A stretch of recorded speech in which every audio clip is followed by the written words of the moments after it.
Third law of thermodynamics क्या होता है, इसको आप कैसे डिराइव कर सकते हो, इसकी फिजिकल सिग्निफिकेंस क्या होती है और इस लॉ की लिमिटेशंस क्या क्या होती हैं। नमस्ते, मेरा नाम मनदीप दलाल है और इस लेक्चर में हम इन्हीं प्रश्नों के उत्तर खोजने की कोशिश करेंगे।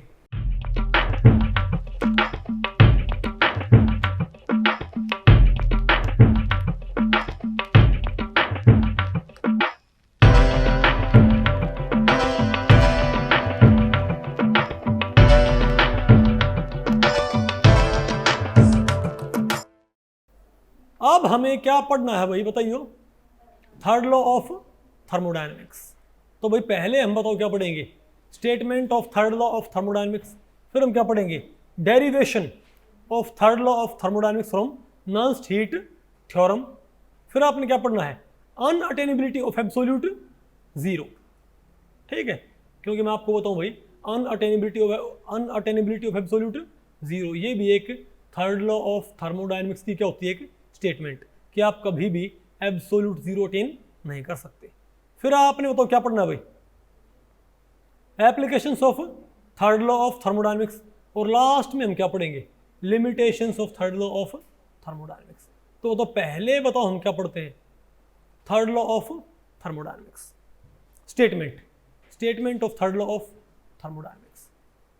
तो थर्ड लॉ ऑफ थर्मोडायनेमिक्स बोलता है कि एब्सोल्यूट जीरो पे सभी क्रिस्टलाइन सॉलिड्स की, भाई अब देखो भाई सिंपल सी बात है, जो नॉन स्टेट थ्योरम है और थर्ड लॉ है, क्योंकि भाई आपको पता है 0 केल्विन के नज़दीक भाई सभी को ठंडा करने पर क्या बन जाते हैं, सॉलिड्स, इजंट इट।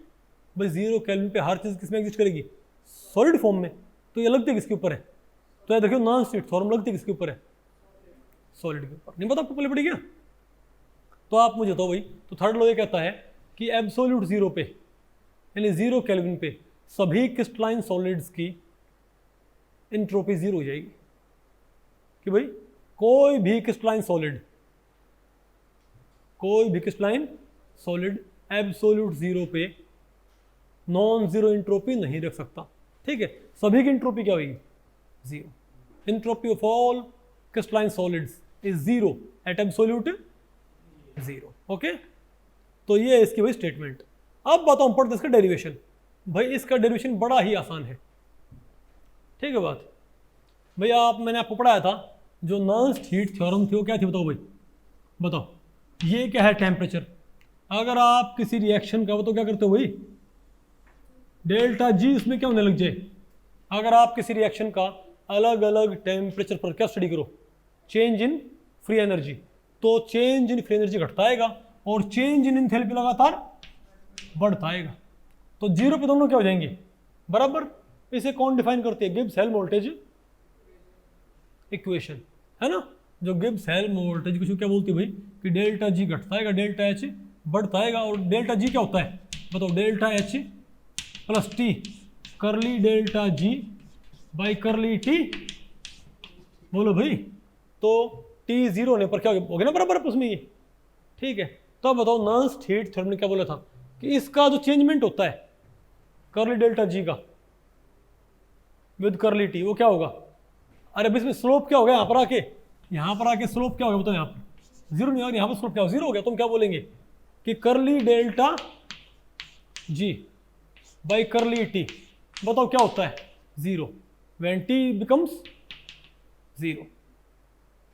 ओके, और करली डेल्टा एच, भाई इसका भी स्लोप क्या होगा, टी घटता है, इसका स्लोप बढ़ता है, लेकिन यहाँ पर क्या होता है भाई, सॉरी अरे इसका स्लोप क्या घटता है भाई, डेल्टा एच तो बढ़ेगा, लेकिन इसमें स्लोप क्या होगा, यहाँ पर डेल्टा जी क्या होगा, घटेगा, लेकिन स्लोप भी क्या होगा, घटेगा। यहाँ पर डेल्टा एच क्या होगा, बढ़ेगा, लेकिन स्लोप क्या होगा, इसमें घटेगा। ये लाइन क्या हो जाएगी, ऑलमोस्ट क्या हो जाती है यहाँ पर, फ्लैट, जीरो स्लोप। तुम क्या बोलेंगे कि curly delta H by curly T भी क्या हो जाएगा, zero at absolute zero, isn't it. अब हमको पता है कि भाई हमको पता है करली delta G by curly T होता क्या है, अरे भाई हमको पता है करली delta G by curly T at constant P, बताओ क्या होता है, अरे बोलो भाई बताओ क्या होता है हमारे पास, माइनस डेल्टा एस होता है ना, इजंट इट। अरे बोलो भाई, ये आप रिवर्सिबिलिटी क्वेश्चन तैयार कर सकते हो। और बताओ भाई, और करली delta H by curly T at constant P क्या होता है? डेल्टा सी पी होता है, इजंट इट? तो भाई अगर एब्सोल्यूट जीरो पे ये जीरो हो जाएगा तो ये तो सेम हो गया, मतलब डेल्टा एस क्या हो जाएगा? जीरो। यानी डेल्टा एस क्या हो जाएगा? जीरो। और डेल्टा अगर ये दोनों बराबर अब तो एब्सोल्यूट जीरो पे अगर ये जीरो हो गया, इसका मतलब ये भी क्या हो गया? जीरो। यानी डेल्टा सी पी क्या हो गया? जीरो। और डेल्टा एस जीरो ना मतलब क्या होता है कि entropy of products minus entropy of reactants क्या हो जाएगी? जीरो। यहाँ पर क्या हो जाएगा? हीट कैपेसिटी सीपी किसकी? प्रोडक्ट्स की, और भाई माइनस सीपी रिएक्टेंट्स की भी क्या हो जाएगी? जीरो। और भाई अगर मैं इसको साइड फेंकूँ तो क्या बोलेंगे? सीपी बराबर किसके आ गया? सॉरी एसपी क्या आ गया? अरे भाई entropy of products will be equal to entropy of reactants से क्या हो जाएगा? Heat capacity of products will be equal to heat capacity of products will be equal to heat capacity of, यानी absolute zero पे दो काम होते हैं। ये क्या हमारी नॉन स्ट्रिक्ट फॉर्म, हमने इसको नॉन स्ट्रिक्ट फॉर्म से इसको ड्राइव करना है। मैंने आपको पढ़ाया था ये इससे पहले टॉपिक में, लेकिन फिर से आ गया। तो एब्सोल्यूट जीरो पे दो काम होते हैं, बताओ कौन से? एक तो प्रोडक्ट्स और रिएक्टेंट्स किसी भी रिएक्शन के, उनकी इंट्रोपीज क्या हो जाएंगी? बराबर, और उनकी हीट कैपेसिटी हो जाएंगी बराबर। तो आप ये बताओ भाई, अगर दुनिया में हर एक कंपाउंड को मोनोएटॉमिक सॉलिड से बना लिया जाए, किसे भाई? यानी रिएक्टेंट्स क्या हो? मोनोएटॉमिक सॉलिड, और हमारे पास तो क्या बने प्रोडक्ट, वो क्या होता हो भाई? पॉलीएटॉमिक। बोलो भाई तो क्या हो? मोनोएटॉमिक सॉलिड से क्या बना है? Polyatomic solid. तो अब हमको पता है मोनोएटॉमिक सॉलिड की हीट कैपेसिटी क्या होती है। आपको भाई आइंस्टाइन इक्वेशन से आपको पता है, आइंस्टाइन ने क्या बताया था? Heat capacity of monoatomic solids. वहां से आपको पता है कि मोनोएटॉमिक सॉलिड्स की हीट कैपेसिटी क्या होती है? जीरो। तो भाई यहां से फिर क्या मालूम पड़ जाएगा कि जो हमारे पास क्या बना है? पॉलीएटॉमिक सॉलिड क्या बना है? प्रोडक्ट, उसकी हीट कैपेसिटी क्या होगी?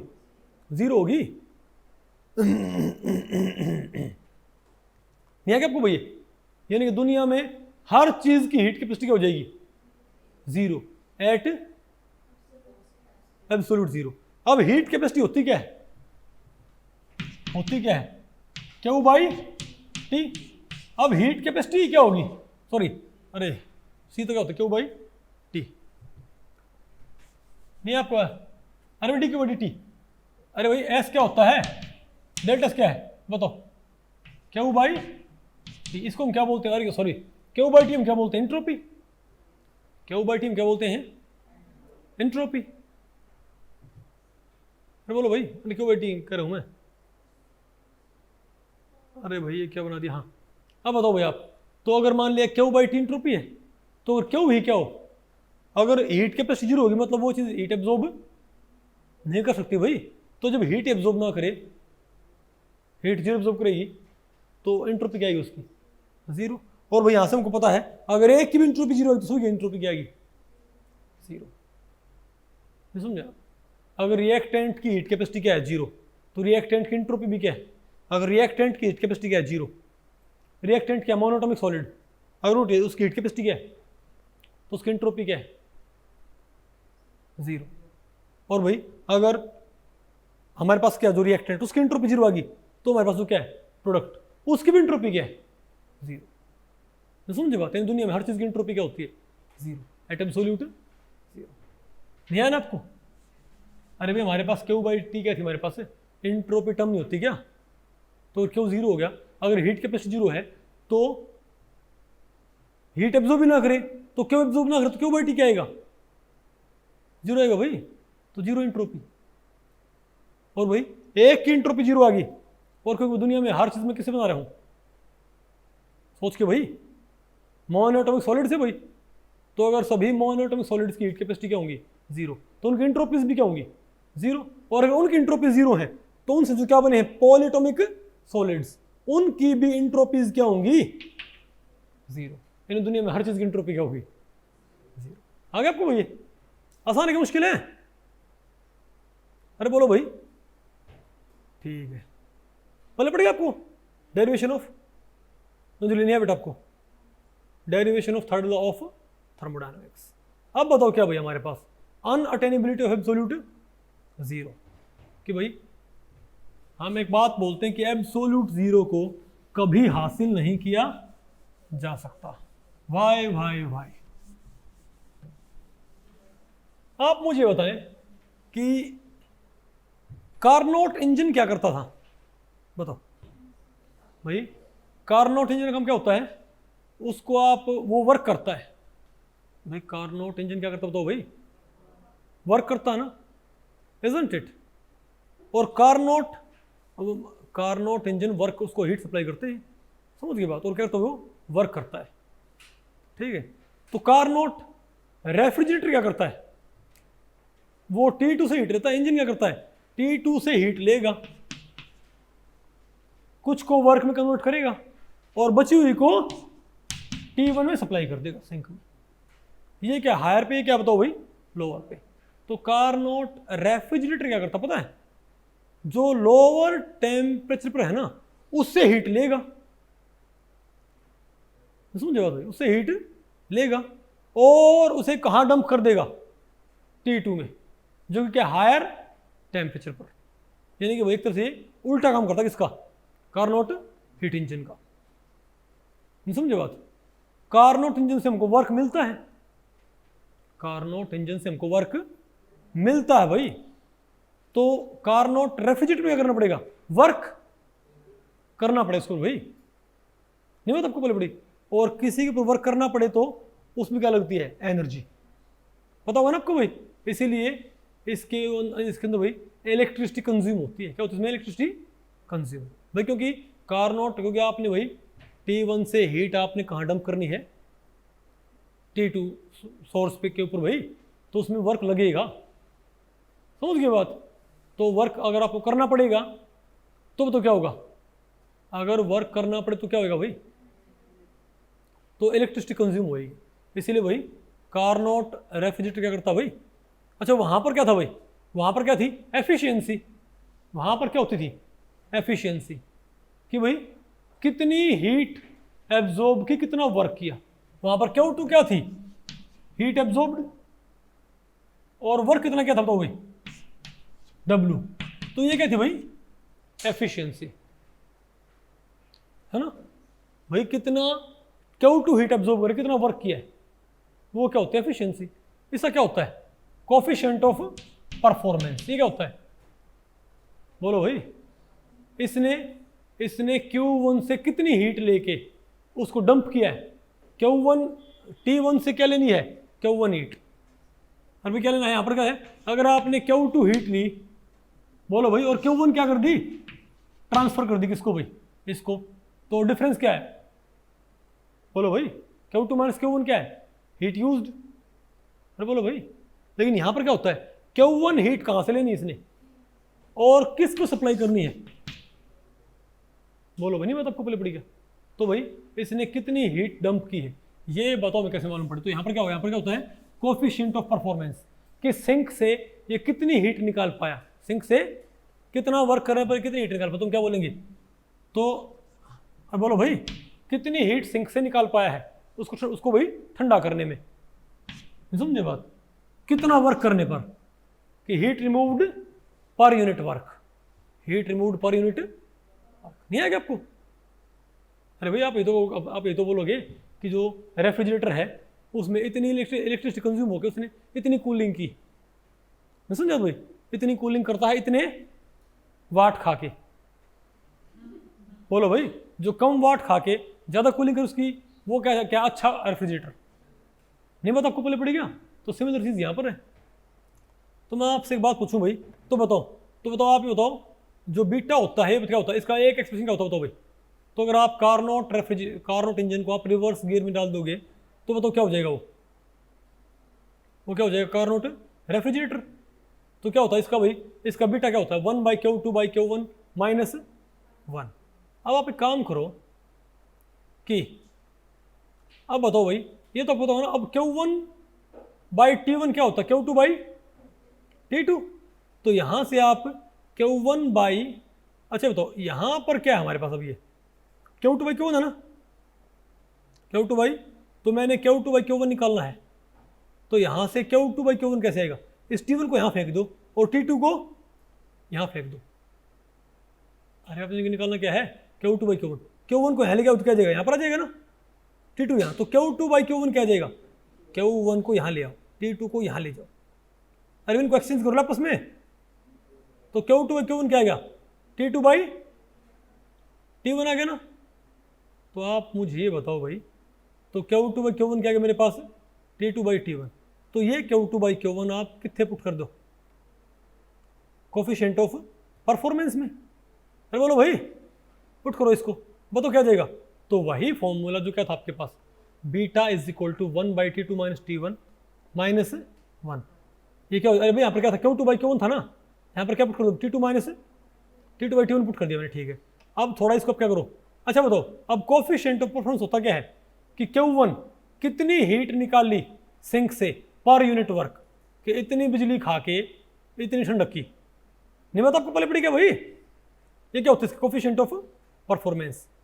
ओके, तो ये भी क्या है बीटा, और ये भी क्या है भाई बीटा, इजंट इट, तो क्या हमारे पास भाई, तो ये दोनों बीटा क्या होंगे भाई, बराबर होंगे ना।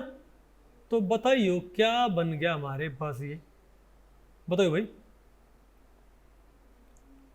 Q1 बाई W, बताओ मेरे पास क्या आया भाई, Q1 बाई W आप किसके बराबर पुट कर दो, 1 बाई T2 माइनस, अरे भाई Q1 बाई W आप किसके बराबर पुट कर दो, 1 by T2 by T minus 1 put कर दो भाई, नहीं बात आपको पहले पड़ी।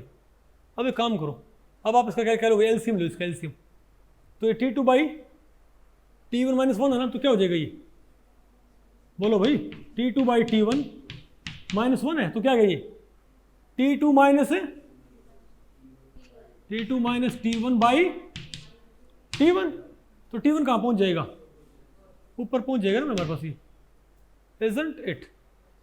तो क्या मेरे पास ये फॉर्मूला आ गया। अब बताओ W बाई Q2 क्या है मेरे पास, W बाई Q1 क्या है, W बाई Q1, तो W बाई Q1 बताओ मेरे पास क्या जाएगा,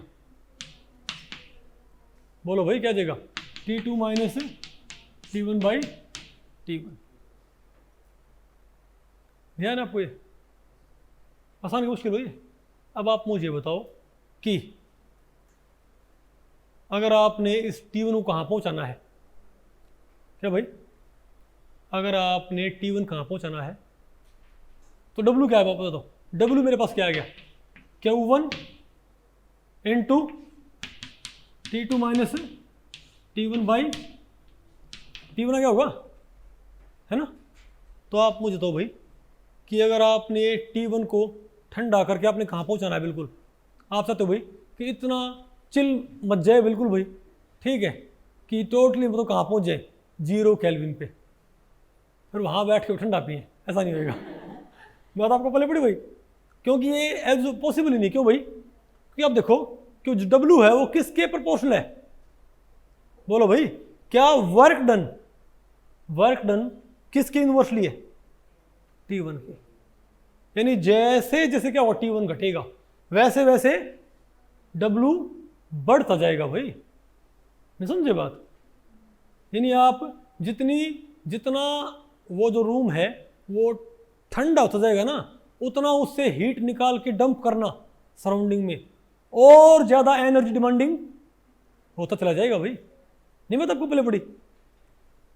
अरे भाई 20 डिग्री से 15 डिग्री लेके आने में ज़्यादा एफर्ट लगेगा, 15 से 10 लेके आने में और एफर्ट, 10 से 5 डिग्री सेल्सियस और एफर्ट, 5 डिग्री से 0 में और एफर्ट, 0 से -5 में और एफर्ट, नहीं बात आपको पहले पड़ी। मतलब जितनी कोई जगह क्या होती है ठंडी होती जाएगी, उसको और ठंडा करना क्या होता है मोर कॉस्टली पड़ता जाएगा। और जब बताओ क्या हो जाएगा, आज जब T1 ऑलमोस्ट क्या हो जाए 0, तो कितना वर्क हो जाएगा, इनफाइनाइट। यानी कि भाई जब आप कहाँ पहुँच जाओगे, मान लिया आप भाई आप नहीं उसमें से भाई, अरे वहाँ से हीट निकाल के अपने वो कमरा बिल्कुल चिल कर दिया बिल्कुल भाई, ठीक है, आप पहुँच गए माइनस, आप मानो आप पहुँच गए 2 केल्विन पे, कहाँ पहुँच गए भाई, अब 2 केल्विन से 1 केल्विन लेके आने में दुनिया भर का वर्क चाहिए, दुनिया भर का भाई वर्क चाहिए, और 1 केल्विन से 0 केल्विन लेके आने में तो भाई इनफाइनाइट वर्क लगेगा आपका, नहीं बात आपको पहले पड़ी। पूरे यूनिवर्स में इतना एफर्ट नहीं होगा भाई कि उसको उससे कूल कर दे, नहीं बात आपको पहले पड़ी क्या, समझ गए ना बात। इसलिए क्या होता भाई, इसलिए मैं कहूँगा भाई नहीं बात आपको पहले पड़ी क्या, इसलिए एसी को भी ज़्यादा कूल नहीं करना चाहिए, ठीक है, थोड़ा उसमें कम एफर्ट लगे। ओके, तो भैया क्या होता है, तुम क्या बोलते हैं, इसीलिए कभी भी आप एब्सोल्यूट जीरो अटेन नहीं कर सकते भाई, समझ गए बात। ये भी क्या होता बताओ, एक ये भी किसका एक कॉन्सिक्वेंस होता बताओ। अब ये भी क्या होती है, थर्ड लॉ का क्या होता है कि स्टेटमेंट क्या कि एब्सोल्यूट जीरो अटेन करना क्या भाई, इम्पॉसिबल। ओके, अब बताओ हमें क्या पढ़ना है भाई, applications of third law of thermodynamics. ठीक है, अब हम देखते हैं भाई थर्ड लॉ ऑफ थर्मोडायनेमिक्स की एप्लीकेशंस क्या होती हैं। ठीक है, अच्छा आप मुझे बताओ भाई, आप इंट्रोपी तो नहीं निकाल सकते, लेकिन आप इंट्रोपी चेंज तो निकाल सकते हो क्या भाई, क्या आप इंट्रोपी चेंज आप मालूम नहीं कर सकते क्या, बताओ। इंट्रोपी चेंज क्या होता है कि हीट एब्जॉर्ब्ड, जितनी हीट एब्जॉर्ब की अभी क्यू बाई टी, क्या आप इजीली भाई इंट्रोपी चेंज मालूम नहीं कर सकते क्या, बताओ डेल्टा क्या होगा, मतलब क्यू बाई टी हो जाएगा ना भाई, इजंट इट, यानी कि अगर हीट एब्जॉर्ब तो क्या हो जाएगा भाई, heat absorbed at that particular temperature, उनका रेशियो क्या होता है, change in entropy, isn't it. अब आप मुझे बताओ, अगर हमारे भाई डेल्टा आ गई, तो आप डेल्टा एस का अगर आपको भाई, अगर आपको सिस्टम के अंदर हीट सप्लाइड का रिकॉर्ड बताओ, तो आप इंट्रोपी चेंज आप निकाल सकते हो ना, इजंट इट। तो आप मुझे बताओ कि हम डेल्टा एस निकाल सकते हैं, तो मान लिया आपने S T minus S zero है, एस जीरो तो क्या है किस चीज की, इंट्रोपी एट जीरो केल्विन। अच्छा डेल्टा एस होता क्या, डेल्टा एस होता क्या है, डेल्टा एस होता है S two minus S one, यानी कि भाई इनिशियल टेम्परेचर पर इंट्रोपी, ये क्या है फाइनल टेम्परेचर पर इंट्रोपी। तो आपको पता लग जाएगा भाई कि इनिशियल टेम्परेचर से फाइनल टेम्परेचर तक लेके आने में जो वर्क लगा है, सॉरी जो हीट लगी है, समझ गए बात, आपने उसको क्या बोलते हैं यूज करना है, क्या पता करने के लिए, इंट्रोपी चेंज। क्योंकि हम भाई इंट्रोपी चेंज हम किसी प्रोसेस का निकाल सकते हैं, मैंने आपको सिखा रखा ना भाई कि इंट्रोपी चेंज कैसे कैलकुलेट करते हैं। ठीक है, लेकिन भाई ना तो आपको एस वन पता ना आपको क्या पता एस टू, लेकिन आप डेल्टा से निकाल लेते हो ना। अरे बोलो भाई, अरे भाई अब आप मुझे बताओ, तो अगर मान लिया इनिशियल एंट्रोपी क्या हो जीरो केल्विन पे और फाइनल एंट्रोपी क्या हो टी केल्विन पे, तो भाई यहां पर अब मुझे एस जीरो मुझे पता है, अब थर्ड लॉ ऑफ थर्मोडायनेमिक्स मुझे पता है कि एंट्रोपी एट एब्सोल्यूट जीरो क्या होती है, जीरो। तो जो यहां पर डेल्टा एस आएगा तो वास्तव में क्या आ जाएगा, एस टी। यानी अगर आपने किसी भी टेम्परेचर पर किसी सब्सटेंस की आपने क्या निकालनी है, एब्सोल्यूट एंट्रोपी, तो आप क्या पता कर लो कि इस सब्सटेंस को जीरो केल्विन से उस टेम्परेचर तक लेके आने में जो एंट्रोपी चेंज आए वही क्या है, absolute entropy at that particular temperature. अरे भाई अगर हमको पता है हम डेल्टा से निकाल सकते हैं इजीली। अब अगर डेल्टा में किन टेम्परेचर के बीच में निकालूं, जीरो केल्विन नहीं बता आपको पहले पड़ेगा, अगर मैं भाई अगर मैं इंट्रोपी चेंज निकालूं S T minus S zero, और हमको पता है जीरो जीरो होता है थर्ड लॉ से भाई, शीतल नहीं बेटा आपको, तो डेल्टा एस आएगा, बताओ क्या आएगा हमारे पास वो। यानी अगर आपसे यह पूछ ले भाई कि बताओ 25 केल्विन पे, क्योंकि आपसे पूछ ले ये बताओ 300 केल्विन पे, मान ले हमारे पास एक बकेट पानी है, उस एक बकेट पानी के आपसे क्या पूछ ले कोई एंट्रोपी किस पे भाई 25 केल्विन, सॉरी 300 केल्विन पे, तो आप क्या करोगे 300 केल्विन पे आपको एंट्रोपी नहीं पता, लेकिन आप इंट्रोपी चेंज तो मालूम कर सकते हो। तो आप एक बात मानो, आप हाइपोथेटिकली क्या मानो कि ये जो 300 केल्विन पे पानी है ये कभी कहाँ पर होगा, जीरो केल्विन पे। तो अगर मैं जिसको जीरो केल्विन से हम कहाँ लेके आते 300 केल्विन, तो उसमें जो क्या है एंट्रोपी चेंज, अगर मैं सारा कैलकुलेट करता हूँ तो वो मेरे पास क्या जाएगा बताओ भाई, एस 300 माइनस एस जीरो, बोलो भाई। लेकिन क्योंकि एस जीरो क्या होगा जीरो भाई, तो ये जो 300 केल्विन पे एंट्रोपी होगी वो किसके बराबर होगी, जो मैंने एंट्रोपी चेंज मेजर किया। नहीं बात आपको पहले पड़ी, तो भाई इस आइडिया के आधार पे हम भाई क्या निकाल सकते हैं, entropy, absolute entropy of any material at particular temperature. कैसे भाई, तो बताओ। तो पहले हम देखते हैं absolute entropy in case of solids. क्या भाई, absolute entropy in case of solids. अरे बोलो भाई, absolute entropy in case of solids, नहीं आना आपको? तो आप मुझे बताओ, ठीक है। अच्छा एक ध्यान रखो भाई, अब ये क्योंकि ये वेरी करेगी इंट्रोपी, तो बताओ इंट्रोपी चेंज होता क्या है, डी एस का, तो डी क्यू बाई।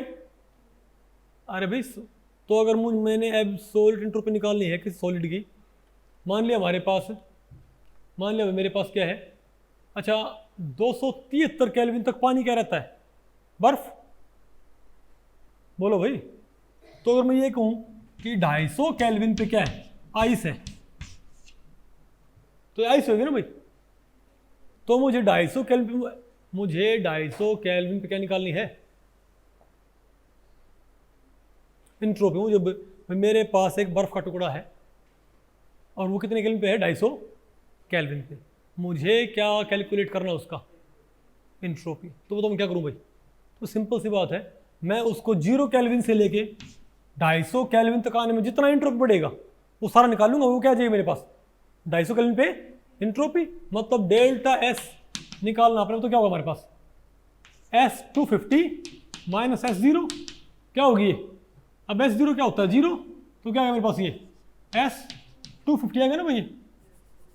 अरे भाई S250, बताओ क्या होगा हमारे पास ये। तो आपने क्या करना पड़ेगा, इंटीग्रेट। क्या भाई आपने क्या करना पड़ेगा, इंटीग्रेट। तो आप इसको 0 केल्विन से लेके 250 केल्विन तक आप इसको भाई गर्म करते आ रहे हो, इजंट इट। तो जब आप इसे 0 केल्विन से 250 केल्विन तक गर्म करते आओगे तो इसकी इंट्रोपी बढ़ेगी ना।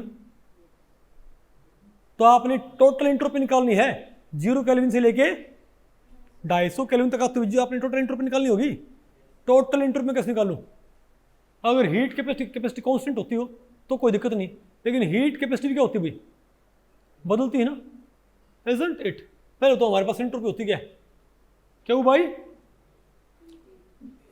डी एस क्या है मेरे पास, स्मॉल इंट्रोपी चेंज निकाल के 0 केल्विन से 250 केल्विन तक जो क्या निकाल के भाई, स्मॉल इंट्रोपी चेंज। क्या कर दो उसको आप, इंटीग्रेट। सिंपल तो है, डी एस क्या है मेरे पास, डी क्यू बाई, बोलो भाई, T, D Q by T, isn't it. अब बताओ, अब डी क्यू क्या होता है बताओ हमारे पास, अरे बोलो भाई, अब बताओ भाई हमारे पास ये क्या आएगा, अरे कहाँ पर गया, हाँ अब बताओ भाई। तो अब बताओ सीपी क्या होता है, सीपी क्या होता है, D Q by D T. अरे भाई सीपी क्या होता है, D Q by D T. तो आप बताओ भाई, बताओ मेरे पास डी क्यू क्या आ गया। अरे भाई मैंने स्मॉल इंट्रोपी क्या करना है, इंटीग्रेट। नहीं समझे बात, अरे भैया आप क्या करो, इसका इंटीग्रेट कर दो इसको बोथ साइड। नहीं आएगा आपको, नहीं आना आपको समझ। तो डी एस तो क्या आ जाएगा, डेल्टा एस। अरे 0 से 250 केल्विन, समझ गया। तो इसको क्या करो, 0 से 250। अब आपने डी क्यू बाई टी का क्या करना है, इंटीग्रेट। अब डी क्यू क्या होता है, अब बताओ सीपी क्या होता है, सीपी क्या होता है, D Q by D T. तो डी क्यू क्या होता है, सीपी डी टी। क्या होता है, सीपी डी टी। तो सीपी डी टी। अब सीपी तो क्या कांस्टेंट, सीपी तो क्या होता है, कांस्टेंट। अब 1/t का लॉगरिथम क्या होगा, एल एन टी। अरे 1/t का कह रहा हूँ, इंटीग्रेट क्या होगा, 1/t का इंटीग्रेशन क्या है भाई, एल एन टी आएगा। नहीं मैं तो आपको पहले पढ़ी, लेकिन मैं इसको थोड़ा भाई सिंप्लीफाई करने के लिए मैं इसको, अरे भाई अब कायदे से इसका बताओ इंटीग्रेशन क्या आएगा, सीपी बाहर आ गया, बताओ क्या आ गया, एल एन टी और 0 और 250। नहीं समझे बात भाई। लेकिन मैं इसको थोड़ा, अरे भाई क्योंकि मुझे जो ग्राफ है ना वो मुझे डी एल, अदरवाइज आप क्या करना पड़ेगा यहाँ पर, नहीं मैं तो आपको पहले पढ़ रही क्या। अरे भैया ये क्या आ गया मेरे पास, सीपी बाहर आ गया, क्या आ गया मेरे पास, ये एल एन टी आ गया ना, और इंटीग्रेशन हो गया। अच्छा जैसे मैं एल एन टी अगर 1/t का टी के रिस्पेक्ट में इंटीग्रेशन क्या आएगा, एल एन टी आएगा ना। अगर मैं एल एन टी का वो पोर्शन निकालना चाहूँ जिसका इंटीग्रेशन किया जाए तो 1/t डी टी का भी इंटीग्रेशन क्या होता है, एल एन टी, और डी एल एन टी का इंटीग्रेशन भी क्या होगा भाई। मतलब मैंने डी टी की बजाय मैंने सेगमेंट टी क्या मान लिया, डी एल एन टी। अब बताओ डी टी का इंटीग्रेशन क्या होगा, सिर्फ डी टी का, सिर्फ डी टी क्या होता है, टी होता होगा, नहीं बता आपको पहले पड़ी। अब बताओ टी का डिफरेंशिएशन क्या होगा, मतलब टी का स्मॉलर सेगमेंट कौन सा होगा, डी टी। तो एल एन टी का स्मॉलर सेगमेंट कौन सा होगा, क्या आएगा, D L N T, D L N T. इसका फायदा आपको बताएंगे आगे, ठीक है। तो क्या बताओ क्या क्या मेरे पास ये, तो मैं इसको भाई सीपी बाहर निकाल लूँ और D T by T, D T by T, इसका हम क्या करूँ इंटीग्रेशन क्या है मेरे पास, एल एन टी आएगा ना। लेकिन आप इसको ऐसे ना सोल्व करो, आप क्या बोलो भाई, आप तो 1/t डी टी का इंटीग्रेशन भी क्या आएगा, एल एन टी, और डी एल एन टी का इंटीग्रेशन भी क्या आता है, 1/t डी टी का इंटीग्रेशन क्या आएगा, और डी एल एन टी का इंटीग्रेशन क्या आएगा। तो मैं क्या भाई डी टी बाई टी को मैं किससे हटा सकता हूं, डी एल एन टी से। नहीं, मैं तो आपको पहले पड़ी क्या, अरे बोलो, इसकी मैं आपको बताऊँ एक वजह होती है, ठीक है, नहीं आएगा आपको ये, अरे बोलो भाई। तो अब आप मुझे बताओ भाई, वो तो क्या क्या हमारे पास, तो क्या करना आपने, तो आ गया ना हमारे पास ये, तो आपने किसको इंटीग्रेट करना बताओ भाई, C P D L N T कर दे इंटीग्रेट भाई, अरे बोलो। तो यहां तो इससे बताओ हमारे पास क्या जाएगा, तो C P D L N T नामक फार्मूले से आपके पास इंट्रोपी चेंज कब आता है, सेम फेज में इंट्रोपी चेंज। क्या भाई, अगर फेज ना बदले, अगर फेज ना बदले तो आप किस तरीके से इंट्रोपी चेंज निकालते हो, C P D L N T से। नहीं आया ना आपको ये, वेरी गुड, ठीक है भाई। तो ये बताओ मेरे पास किसका फॉर्मूला आ गया, किसी भी सॉलिड का फॉर्मूला आ गया भाई इंट्रोपी चेंज निकालने का। कैसे, कोई आपसे पूछ ले कि वो तो 250 केल्विन पे क्या निकालो आप इंट्रोपी, तो क्या करो, उस मटेरियल की heat capacity multiplied by D L N T, 0 से 250 इंटीग्रेशन, दैट्स इट। नहीं आएगा आपको। और भाई 300 पूछ ले तो कोई सॉलिड 300 केल्विन पे, 0 से 300, भाई जो लिमिट पूछे वही लगा दियो, आ गया ना आपको। अब देखो भाई मैंने यहाँ पे क्यों बोला था भाई, क्योंकि टी के रिस्पेक्ट में ऐसा करो ऐसा आएगा, और सी पी के रिस्पेक्ट में तो क्या बोला ये एल एन टी के वर्सेज हमारा करो ऐसा आएगा, ओके। खैर छोड़ो भाई, ये बताओ, अब बताओ absolute entropy of in case of liquids. कोई आपको ये बोल दे कि ना सॉलिड्स नहीं, आप एब्सोल्यूट इंट्रोपी बताओ किसकी, लिक्विड्स की। तब बताओ कैसे, कोई आपको ये बोल दे कि आपके पास 300 केल्विन पे पानी है, ठीक बेटा, आपके पास 300 केल्विन पे क्या क्या है, पानी है, वाटर। बताओ इसकी इंट्रोपी कैसे आएगी, ये सब 1 मोल के लिए होगा, बताओ क्या हमारे पास, तो 300 केल्विन का पानी, तो हमारे पास कैसे आएगा इसका इंट्रोपी चेंज, ये इसकी एब्सोल्यूट इंट्रोपी, क्या करना पड़ेगा। तो आप इसको मानो, आप क्या मानोगे कि 300 केल्विन का पानी हमने कहाँ से लेके आना भाई, बताओ। तो हम क्या मानेंगे दिनेश, हमने भाई 300 केल्विन का पानी हमने 0 केल्विन से लेके आना है। तो पहले तो क्या होगा, वो 0 केल्विन के पानी से क्या होगा, 273 केल्विन का पानी बनेगा भाई। ये तो क्या रहेगा, सॉरी बर्फ, ये तो क्या रहेगा, आइस। 0 केल्विन से 273 क्या रहेगी, आइस। फिर 273 से 273 क्या रहेगा, क्या बनेगा, वाटर बनेगा। अरे बोलो भाई, फिर 273 से फिर क्या होगा, 300। तो क्या बताओ यहाँ पर, इसको आप इस पूरी प्रोसेस को तोड़ लो कई स्टेप्स में, तो क्या मेरे पास 373 टू 300, यहाँ पर तो क्या रहेगा, वाटर रहेगा इस फेज में।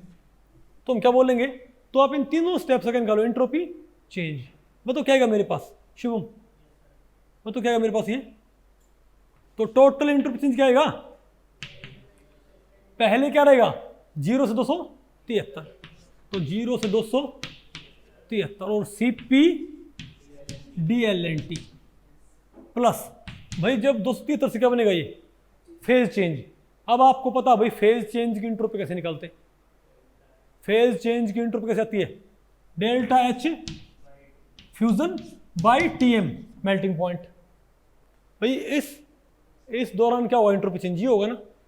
जब ये लेकिन मेल्ट होएगा तो ये फॉर्मूला नहीं लगे, क्योंकि उस दौरान टेम्परेचर नहीं बदलता, तो इंटीग्रेट करने की जरूरत नहीं है भाई। वो तो क्या होगा, simply delta H by T M melting point, entropy of phase change plus फिर ये मेल्ट होने के बाद फिर क्या होगा भाई, फिर मेल्ट हो गया, क्या बन गया, लिक्विड बन गया ना। अब ये लिक्विड रह गया, क्या हो रहा है, ये उबलता कब, 373 भाई, सिर्फ गर्म हो गया भाई। तो आप 300 केल्विन के पानी को 273 केल्विन के पानी को आप 300 केल्विन तक लेके आ रहे हो, तो उसका फेज सेम रहा, आगे बदल गया, तो सेम फेज रहे, तो एंट्रोपी चेंज कैसे निकलते हैं, फिर से वही बात हुई। अब क्या करोगे, 273 से लेके 300, और भाई सीपी लेकिन लिक्विड की, किसकी भाई, ये सीपी किसकी है, सॉलिड की, ये क्या सीपी लिक्विड की, नहीं है ना आपको, सीपी DLNT, दैट्स इट, नहीं है आपको। और जनरली कोई आपसे पूछ ले तो यहां पर क्या बोल दो भाई, ये तो वाटर के लिए था, कोई और मटेरियल हो तो लिक्विड फॉर्म में तो क्या बोलोगे, यहां पर क्या बोलो, TF फ्यूजन पॉइंट, यहां क्या बोल दो बताओ भाई, यहां क्या बोल दो, TF बोलो भाई, समझो, और TF2T, समझो, ये किसी भी लिक्विड के लिए आ गया मेरे पास एंट्रोपी की इक्वेशन, नहीं आया ना आपको, पक्का पहले पड़ गया, वेरी गुड, बहुत ही अच्छी और बहुत ही बढ़िया भाई, क्या बात है। अब आप मुझे ये बताओ कि अगर हमारे पास 400 केल्विन की स्टीम है, क्या भाई 400 केल्विन की स्टीम, कोई आपको ये बोल दे भाई कि आपके पास 400 केल्विन पे स्टीम है, तो आपने इसकी एंट्रोपी निकालनी है, बताओ आप क्या करोगे, बताओ भाई। तो इस प्रोसेस को आप कई छोटी प्रोसेस में तोड़ो, कैसे, आप क्या मानोगे भाई, 400 केल्विन की स्टीम अभी है ना, कि नहीं है, लेकिन इनिशियली क्या होगी, 0 केल्विन का पानी, सॉरी आइस, बर्फ का तो पता होगा, बॉयजन तो पता होगा बर्फ का भाई, नहीं पता, बर्फ का एक बहुत अच्छा यूज होता है ना, हर एक पार्टी में चखने के साथ साथ, पता होगा ना आपको भाई, ठीक है, ओके। वैसे भाई इस पार्टी में कोई पार्टी नहीं मानता, पता है आपको इस चीज़ का, आप कितना कुछ भाई खिला पिला दियो अपने दोस्तों को भाई, लेकिन वो क्या बोलेंगे कि पार्टी नहीं हुई अच्छी, होता ना ऐसा। बताओ भाई 400 केल्विन का पानी है हमारे पास, उसका हमने भाई एंट्रोपी निकालना है, अंजलि अब तो बेटा इसका एंट्रोपी कैसे आएगा, पहले तो उसको आपने क्या करना पड़ेगा, 0 से 200, पहले तो आपको भाई पहले तो ये क्या रहेगा, 0 केल्विन की बर्फ से 273 केल्विन की बर्फ रह के ही गर्म होएगी, तो जब ये 0 केल्विन की बर्फ से 273 केल्विन की बर्फ में कन्वर्ट होएगी, तो क्या इसका एंट्रोपी बढ़ेगा क्या, तो वो एंट्रोपी का बढ़ोतरी निकालो, तो क्या डेल्टा एस, वो तो क्या वो, बोलो भाई 0 केल्विन 273, और क्या होगा, सीपी सॉलिड की, सीपी भाई क्या, अच्छा ओके ठीक है, सीपी और भाई DLNT प्लस, फिर क्या होगा बताओ, ये फिर ये 273 केल्विन की बर्फ मेल्ट होएगी और 273 केल्विन में क्या बनाएगी, पानी, फिर क्या बोलेंगे, delta H fusion by TF fusion point, fusion temperature, बोलो भाई, फिर क्या होगा, मतलब 273, अरे भाई 200, अरे भाई 200 नहीं आएगा आपको ये, चलो टी, इसको मैं TF ही बोल देता हूँ, क्या नहीं है ना आपको ये, अरे भाई 200, फिर तो हम क्या बोलेंगे प्लस, फिर ये 273 से क्या होगा, 3, भाई ये पानी बन गया, अब ये 273 से क्या होगा, 373 क्या होगा, पहले पानी रहेगा, तो 273 से बताओ क्या होगा, 373 क्या रहेगा, ये पानी रहेगा, लेकिन हीट एब्जॉर्ब करेगा, तो इसमें एंट्रोपी की बढ़ोतरी हम कैसे कैलकुलेट करें बताओ भाई? Cp लिक्विड की DLNT, लिक्विड कितना सन तो है प्लस, अब बताओ क्या फिर ये भाई 373 का पानी, 373 क्या बनेगा? स्टीम। क्या बनाएगा? स्टीम। तो प्लस में क्या होता है? प्लस में क्या है मेरे पास? तो delta H vaporization by TB boiling point 373 भाई, ये मैं तो आपको पहले पढ़ी। फिर क्या है? तो प्लस में, अरे यहां से यहाँ पर आगे, अब ये 373 आपने तो कहां पहुंचाना है? 373 से 400, लेकिन भाई क्योंकि वो सेम फेज में है ये, तुम क्या बोलेंगे? सीपी गैस की DLNT, है ना आपको? तो भाई अगर जनरली हो तुम क्या बोलेंगे? 0 केल्विन, तो पहले क्या है? 0 से लेके TF, बोलो भाई TF, फिर TF से लेके फिर क्या होगी? फेज चेंज की TF, फिर TF से लेके फिर दोस्ती तो क्या होता है? TF, 373 क्या होता है? TB, 373 क्या होता है? TB, है ना? अब बताओ भाई, फिर TB से कोरोना, अब तो TB से T, नहीं आएगा आपको भाई? बताओ। तो ये हमारे पास क्या है? General equation for the calculation of absolute entropies, नहीं आया ना आपको ये? तो ये आ गया गैसेस के लिए, गैसेस के लिए आ गई, कितने गई? अब भाई आप सभी प्रोसेस जोड़ दो, सभी process, delta S1 delta S2, ये तो क्या है? ये तो क्या है? सॉलिड फेज में। ये क्या है? Phase change. फिर ये क्या है? Liquid phase. फिर ये क्या है? Phase change. फिर ये क्या है? Gas phase. जोड़ दिए सारे, नहीं आया ना आपको? अब बताओ भाई, अब क्या है? Limitations of third law of thermodynamics. भाई याद रखो, सेकेंड लॉ ऑफ थर्मोडायनेमिक्स की लिमिटेशंस नहीं थी, लेकिन थर्ड लॉ की लिमिटेशंस होती हैं। फर्स्ट लॉ की भी थी, थर्ड लॉ की भी है, और सेकेंड लॉ की नहीं होती। ओके, अरे बोलो भाई, थर्मो बहुत इंटरेस्टिंग है, मैं आपको बताऊं, इससे आपको ना लाइफ के बारे में बहुत कुछ सीखने को मिलता है। ठीक है, ओके। तो आप ये बताओ भाई, इससे आप नहीं है भाई समझ ही नहीं, तो आप इसलिए जो आत्मा का जो कॉन्सेप्ट होता है उसको आप इसको बहुत ब्यूटीफुली एक्सप्लेन कर सकते हो थर्मो के जरिए। ठीक है, आत्मा परमात्मा कॉन्सेप्ट। ठीक है, खैर छोड़ो भाई। अच्छा बताओ भाई, अच्छा फर्स्ट लॉ ऑफ थर्मोडायनेमिक्स क्या बोलता है? भाई कहता भाई कि हर चीज की एंट्रोपी क्या हो जाएगी? एब्सोल्यूट जीरो पे, जीरो हो जाएगी ना भाई। लेकिन एक्चुअल में पाया गया कि even at absolute zero entropy zero ना होती, एक थोड़ी सी एंट्रोपी बच जाती है। बताओ उसको क्या बोलते हैं? Residual entropy. क्या बोलते हैं उसको भाई? रेजिड्यूल एंट्रोपी, जो कि किससे आती है? इस फॉर्मूला से, जिसका लिमिटेशन है KLNW, जहां पर K क्या है? बोल्ट्जमैन कांस्टेंट, और W बताओ क्या है? Thermodynamic probability. बोलो भाई कि भाई number of equally probable orientation. कैसे भाई? फॉर एग्जांपल अगर आप CO देखो, अगर आप क्या देखो बताओ भाई? Carbon monoxide. तो आप ये देखो भाई कि कार्बन मोनोऑक्साइड को आप कैसे रख सकते हो बताओ भाई? यहाँ पर दो क्या होते हैं? Equally probable orientation. एक तो क्या होता है? CO, एक क्या होता है? CO, एक OC भी तो होता है, नहीं बता आपको पहले पड़ी? अगर CO पॉसिबल रखने का तो इसका भाई OC भी तो क्या होगा? पॉसिबल होएगा, नहीं बता आपको पहले पड़ी? तो ये W बताओ कैसे आता है?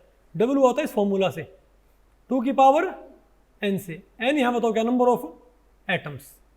n यहाँ क्या? Number of atoms. अरे बोलो भाई, कहाँ गया? सॉरी, अरे एटम्स हो भाई, या molecules, number of carbon oxide molecules.